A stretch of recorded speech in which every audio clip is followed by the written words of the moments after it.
aqueles, como que eu falo, feeling, outro vibe lá de dentro lá. Acho bom. Minha carreira começa com um pouco de outros alimentos, no restaurante minha mãe, então foi Martins e Coladeira, que foi o início, foi quem começa, ainda sempre fica foco naquele que é de nós, culturalmente, né? Ainda minha fusão que não tem hip hop, não tem R&B, mas também tem aquele que cria 15 anos no restaurante minha mãe, para canta tudo fim de semana cubano. Muito bem. Muito obrigado, mas enfim.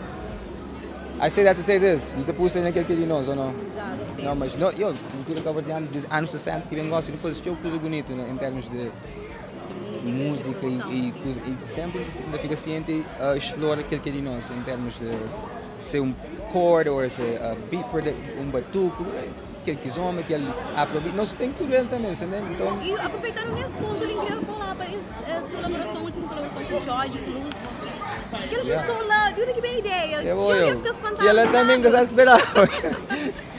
Literalmente. De nenhum jeito nenhum. Eu, me fez aquele som lá 2 anos atrás, por acaso.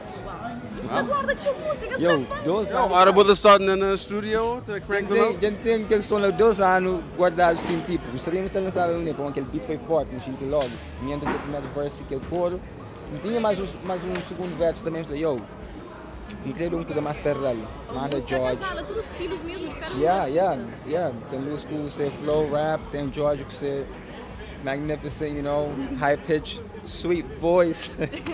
I love you, my brother. And foi uma fusão que fica mesmo orgânico, né? Tem mais alguma colaboração surpresa? Epa, tem muitos que vêm aí, fiquem ligados.